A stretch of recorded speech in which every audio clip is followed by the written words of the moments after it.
My name is Gloria Whitmore, and I was 35 years old when I learned that sometimes the most powerful thing you can say isn't a scream, a threat, or a plea. It's a quiet, final, okay.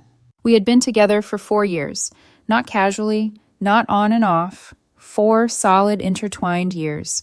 We lived together, split bills, argued about groceries, talked about marriage in that careful, hypothetical way people do when they're scared to say when instead of if.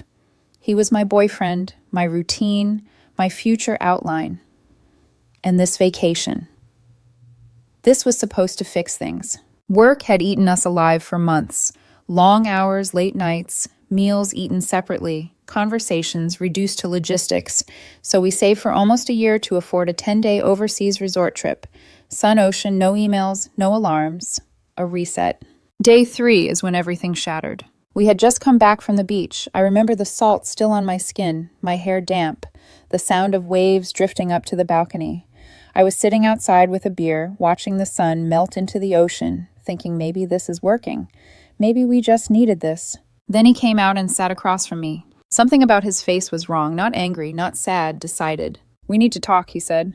Those 4 words, they always land like a trapdoor opening beneath your feet. "Okay," I said, already feeling my stomach drop. "What's going on?" He didn't look at me, just stared out at the water like the answer might be written there. "I met someone yesterday," he said, "at the bar by the pool." My throat tightened. "You met someone?" "Yes." He finally turned to me, and in that moment I knew. I hadn't lost him just then. I'd lost him long before this conversation. "I haven't felt excited in years," he continued. "Not with us, but with her. I felt something I forgot existed." I didn't yell. I didn't cry.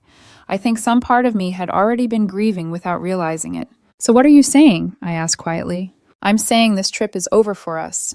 I'm not going home with you. She's staying at this resort, and I want to see where this goes." He spoke like he was choosing a dessert, not detonating 4 years of shared life. I looked at him and realized I didn't recognize the man sitting across from me. "Okay," I said. He blinked. "That's it. Just okay." "What do you want me to say?" I asked. "You've clearly made up your mind. I'm not going to beg." For a split second, he looked disappointed, like he'd expected tears drama proof that he mattered enough to destroy me. "We're still sharing the room for the rest of the week," he said. "No," I replied. "I'm booking an earlier flight. I'll be gone by tomorrow night." He didn't argue, didn't apologize, just nodded and went back inside. I stayed on that balcony for hours, drinking and staring at nothing, while cheerful resort music floated up from below. Couples laughed on the beach. I wondered how many of them were already broken and just didn't know it yet. That night I opened my laptop and changed my flight. It cost me extra, but I didn't care. Some things are worth paying to escape. By the time the confirmation email hit my inbox, it felt like divorce papers. I flew home alone, and that should have been the end. It wasn't. The apartment felt wrong the moment I stepped inside. It smelled like Oz coffee detergent, that faint citrus cleaner he insisted on buying, but the silence was heavier than anything I'd felt before. Half his shoes were still by the door. His jacket hung where he'd left it the morning we flew out, like some cruel joke about permanence. I dropped my suitcase and collapsed onto the couch without turning on a single light. I don't remember falling asleep. I just remember waking up hours later with my phone buzzing in my hand and the room still dark. Midnight, give or take. I'd poured myself a drink, then another, and let the TV flicker on, mute, some late-night infomercial selling happiness in monthly installments. Unknown number. I stared at the screen for a long moment, something cold crawling up my spine. I almost ignored it. "Hello," my voice sounded distant, like it didn't belong to me. "Is this Gloria Whitmore?" A man's voice. Rough, tight, angry in a way that sounded exhausted. "Yes, who is this?" "I'm calling about your boyfriend." Or ex-boyfriend. Whatever he is now. The fog in my head vanished instantly. "What about him?" There was a pause, a breath. "He's at the hospital. He asked me to call you." I sat up so fast the room tilted. "What happened? Is he hurt?" "He got into a fight with my wife." My stomach dropped. "Your wife?" "Yes," he snapped. "My wife. The woman I'm married to. The woman your boyfriend didn't know existed until 2 hours ago, when she showed up at the resort and found us together." The words landed like fists. Wait. "You're the woman from the bar." "Yeah," he said bitterly. "I'm her husband. And before you ask, no, I didn't tell him I was married. I lied. I'm not proud of it." My hands were shaking now. "Then why are you calling me?" "Because after my wife confronted him, things got ugly. She slapped him. He lost it. Started screaming, throwing things, tried to hit her back. Security got involved. Police showed up. He was detained for assault and property damage. I couldn't breathe. He gave them your number, the man continued. Said you were his emergency contact. Of course he did. They're talking about pressing charges, he said. The hospital wants payment. The hotel kicked him out. He's broke. His cards are maxed. He's crying. Hysterical. Keeps asking for you. I stared at the blank TV screen, my reflection warped and unfamiliar. I'm sorry, I said finally. Why is this my problem? There was silence on the other end. Then a sigh. Look, I know he screwed you over. I know this is insane. But he's alone in a foreign country and facing legal trouble. I can't help him. My marriage just imploded. He ended things with me, I said, my voice eerily calm. He chose you. He made that very clear. I get that, the man said, but he really needs help. No, I replied. He made his choice. He can figure it out. I hung up before he could respond. I sat there for 10 full minutes staring at my phone like it might explode. Somewhere outside, a car alarm wailed. Normal life still moving, still breathing. Then my phone rang again. Same number. Don't hang up, he said quickly. Please, he's spiraling. He's saying he has nothing left. Then maybe he shouldn't have burned everything down, I said flatly. You don't understand. I understand perfectly, I interrupted. He didn't just leave me. He replaced me. On day 3 of a vacation we planned together. Whatever happens now is not my responsibility. I hung up again, blocked the number, poured another drink. I didn't sleep that night. I kept imagining him sitting in some hospital room, scared and humiliated. A part of me, the part that had loved him for 4 years, ached at the thought. But another part, louder and sharper, reminded me that compassion doesn't mean self-destruction. Around 3 in the morning, my phone buzzed again. This time it was his number. A long message, no punctuation, just panic. I'm so sorry, Gloria. I made a huge mistake. I didn't know she was married. I swear, I'm scared. I don't have anyone here. Please, you're the only person who ever really cared about me. Please help me. I don't know what to do. I read it once, then again. Then I set the phone down and didn't respond. Morning came quietly like it always does, indifferent to personal disasters. I made coffee I barely touched and stared at the sink where his mug still sat from the morning we left. The sight of it made something twist in my chest. That afternoon I called the resort. I gave them my name, my confirmation number. Yes, the woman said politely, her tone carefully neutral. There was an incident involving your former guest. He has been released from police custody but must remain in the country temporarily due to a legal hold. Does he need anything? I asked, surprised by my own question. He checked out yesterday and moved to another hotel. Less expensive. He appears to be managing. I thanked her and hung up. A sick sense of relief washed over me. Then guilt. Then anger for feeling guilty at all. The cycle repeated itself all day. That evening, I called my best friend and told her everything. She listened without interrupting, which was rare. When I finished, she let out a short, incredulous laugh. Gloria. She said your boyfriend dumped you for a woman he met at a pool bar who turned out to be married, and got into a fistfight with her spouse. When you say it like that, that's not just betrayal, she said. That's a cautionary tale. And now he wants me to fix it, I said quietly. Are you going to? I thought about it. Really thought about flying back, stepping and being the hero. Imagined his tears, his gratitude, his promises. No, I said finally, I'm not. Good, she replied. Let him live with the consequences. I wanted it to feel final. It didn't. Over the next few days, the messages kept coming. Different numbers. Voicemails I deleted without listening. Texts begging for money. Just $500. Just $50. Just anything. Then his mother called. Her voice shook as she spoke. She'd always been kind to me. I know what he did, she said. I'm furious. But he's my son. He's stuck there. I can't afford to help him. Can you please just wire enough to get him home? I told her I'd think about it. I didn't. I blocked her number too. That one hurt. But I knew once I opened that door, I'd never get it closed again. The silence didn't come all at once. It arrived in fragments, hours without notifications. Then a sudden flood, then nothing again. Every time my phone buzzed, my body reacted before my mind could catch up. A spike of adrenaline, a knot in my stomach. Hope and dread tangled together in a way I hated. I kept my phone face down. Messages still slipped through before I could block the numbers fast enough. Please answer. I just need help getting home. I've never been this scared in my life. I know I don't deserve it, but please. Each message felt like a hook, dragging up memories I didn't ask for. 4 years of shared mornings. Inside jokes. Nights we fell asleep tangled together, convinced we were building something permanent. I deleted them without responding. Not because I didn't care, but because I cared too much. If I answered once, even to say no, I knew it would reopen something that had finally started to scar over. 3 days after the hospital call, I went to the storage unit. I hadn't planned to start moving his things yet, but the apartment felt contaminated, like every object was watching me. I packed methodically, folding shirts, lining up shoes, wrapping fragile things in newspaper. Every item felt like evidence, proof of a life that existed and no longer did. His favorite hoodie, the book he never finished, the sweater he stole from me 2 winters ago and never gave back. I didn't cry. I just kept packing. By the time I finished, my back ached and my hands were numb. I locked the unit, sat in my car, and stared straight ahead for a long time before driving home. That night, another message slipped through. Not from him, from a woman I didn't know. Her profile picture showed her smiling beside 2 kids, one on each hip. She looked normal. Too normal for the kind of chaos her message carried. Hi, you don't know me, but I'm the wife. I'm so sorry for what happened. I never wanted to drag you into this, but I thought you deserved the truth. My breath caught. I opened the message. She was calm, measured, almost gentle. She told me she'd discovered everything weeks ago, but hadn't confronted anyone until the resort.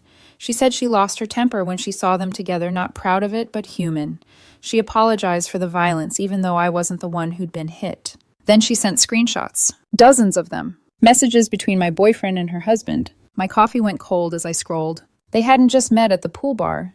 They'd been talking for weeks. Before the vacation, before the flights were booked, before I'd ever imagined something like this was possible. He'd told her we were already broken up, that I was just a friend traveling with him because refunds were impossible, that I was controlling, that I was boring, that I was something he was finally escaping. She'd believed him. She'd flirted back, sent photos, made plans, talked about a future that didn't include me, even while I was sleeping beside him at night, saving money for the trip he used to leave me. I sat there until the sun dipped below the horizon, the room darkening around me without my noticing. This wasn't impulsive. This wasn't confusion. This was calculated. I didn't respond to her. I didn't need to. The doubt I'd been carrying, the tiny voice asking what if I'd done something differently, went silent. 2 days later, he came home. I knew it was him the moment the pounding started. It was almost 9 at night. I was eating takeout on the couch, actually enjoying the quiet, when the banging rattled the door. Gloria. His voice cracked through the wood. Please, let me in. I walked to the door but kept the chain on. He looked awful. Dark circles under his eyes, clothes wrinkled, hair unwashed. He smelled like stress and desperation. We need to talk, he said. I made a mistake. Your things are in storage, I replied calmly. Unit 212, I'll text you the code. His face twisted. You can't just throw away 4 years. I didn't, I said. You did. On day 3 of our vacation. I didn't know she was married, he insisted. I was confused. I wasn't thinking straight. You lied to her, I said. You told her we were already broken up. His mouth opened, closed. Who told you that? It doesn't matter, I replied. It's true, isn't it? He didn't answer. Tears slid down his face, streaking the exhaustion there. For a moment, he looked young, lost. And I felt nothing. We're done, I said. Don't contact me again. You don't mean that, he snapped suddenly. You loved me. I did, I said quietly. Past tense. I closed the door. He stayed there for a while, pleading, then yelling, then insulting me, when he realized I wasn't coming back. The neighbors probably heard everything. Eventually, he left. I sat back down on the couch, heart racing, hands steady. That was the moment I knew. I wasn't cruel. I was free. Freedom didn't feel like relief right away. It felt hollow. The apartment was quieter than it had ever been, but the quiet didn't soothe me. It echoed. Every room felt too big, like it was waiting for something that wasn't coming back. I kept moving anyway. I changed the locks the next morning. Same-day service. I watched the locksmith work while drinking coffee that tasted like cardboard. He made small talk. I nodded at the right moments. When he handed me the new keys, they felt heavier than they should have. That was it. No more surprise visits. No more apologies through the door. No more rewriting history face to face. I thought that would be the end of it. I was wrong. That afternoon, my phone buzzed with a notification from Facebook. A message request. From her. The wife. I hesitated before opening it, my thumb hovering like I could somehow choose whether the truth would exist or not. I didn't want to overwhelm you earlier, she wrote, but I think you should see the full picture, for your own peace. Below her message was a folder. More screenshots. My stomach dropped. This wasn't flirting. This was planning. They'd been messaging for nearly a month. Long conversations late at night while I slept beside him. Voice notes. inside jokes, future talk. He told her he felt trapped in his life, that he'd never been this unhappy before, that he was finally choosing himself. And then came the part that made my hands go cold. He'd told her the vacation was complicated, that he had to bring me along because we'd already paid, that I was emotionally fragile and he didn't want to deal with a breakup before traveling, that I was more of a roommate than a partner. He wrote that he planned to end things cleanly during the trip once he was sure about her. I was the backup plan, the safety net, the thing he'd keep until something better worked out. I sat there for a long time, phone resting on my knee, the room fading in and out of focus. The betrayal wasn't just that he cheated. It was that he used me as insurance, that my pain had been scheduled. I finally typed back, "Thank you for telling me. I'm sorry this happened to both of us." She replied almost immediately, "Me too. I'm divorcing him. This wasn't his first affair. It was just the first one that blew up this spectacularly." That part surprised me less than I expected. I closed the app and set my phone down. Something shifted inside me then. Not anger. Clarity. That night I slept better than I had in weeks. The next day I finished packing the last of his things and moved them into storage. Photos, old cards, birthday notes. I didn't read them. I couldn't afford nostalgia. I labeled the boxes neatly and locked the unit for the last time. 2 evenings later, my phone buzzed again. His name. A new number. "I'm home," the message read. "Please, I need to explain everything." I stared at it for a full minute before replying. "Your things are in storage. Unit 212. Do not come to the apartment again." He didn't listen. At 9 that night, the knocking started. Harder this time. Gloria opened the door. "We need closure." I stayed on the couch. The knocking turned into shouting. Apologies tangled with accusations. He said I was cold, that I was heartless, that I never fought for us. That part almost made me laugh. Eventually, the noise stopped. And just like that, the chaos burned itself out. The next few weeks passed slowly. I went to work, did my job well, better than before. There was something sharp and focused about me now. Betrayal had stripped away distractions I didn't even realize I'd been carrying. Mutual friends reached out, curious, cautious. I kept my responses simple. We broke up. It wasn't mutual. That was all anyone needed to know. Then, one night, while cleaning out an old email folder, I found something I hadn't seen before. An email from him. Dated 2 weeks before the trip. Subject line, "Finally." I opened it. It was addressed to the same woman. "I can't wait to be free. I just need to get through this vacation first." I closed my laptop. There was no anger left. Just certainty. Whatever pain I'd felt, whatever guilt had tried to anchor me, dissolved in that moment. I hadn't lost him. I'd escaped. By the time 3 months passed, the story stopped feeling like mine. It became something people whispered about. Something mutual friends referenced carefully, like stepping around broken glass. I heard updates without asking. He'd moved back in with his parents 2 states away. He'd lost his job after taking unauthorized time off to extend the trip, then missing deadlines because of the legal mess overseas. Credit card debt. Collections. Consequences. I didn't celebrate them, but I didn't mourn them either. One night, just as I was settling into a quiet rhythm again, my phone buzzed. An email. From him. The subject line read, "Please read." I almost deleted it without opening. Almost. Instead, I read it twice. He wrote about therapy, about how lost he'd felt, about how he'd sabotaged good things because excitement felt safer than stability, about regret, about how he knew I probably hated him, but he hoped someday I could forgive him. He asked if we could meet for coffee. Just to talk, he wrote, for closure. I closed the email and sat there for a long time. Closure. People always want it when they're the ones left standing in the wreckage they created. I didn't respond. 2 weeks later, he showed up again. This time there was no knocking. There was pounding. "Gloria," he shouted, "I know you're home." I walked to the door and opened it, chain still on. He looked cleaner, healthier, like someone trying to convince the world he'd changed. "I just want 5 minutes," he said. "I deserve that." "No," I replied. His jaw tightened. "You owe me a conversation." "I don't owe you anything." "I loved you," he snapped. "Doesn't that count for something?" "You loved the way I made your life stable," I said calmly. "You didn't love me." That one landed. His face flushed. "I made a mistake." "No," I said. "You made a plan." He exhaled sharply. I said, "I'm sorry." "Sorry doesn't undo what you did." "I didn't know she was married." "But you did know you were lying," I replied. "To both of us." Silence stretched between us. "I thought you'd fight for me," he said finally. "That you'd prove I mattered." I looked at him, then really looked and saw something I hadn't before. Fear. Not of losing me, of losing control. "I mattered enough to myself to walk away," I said. That was the fight. His expression hardened.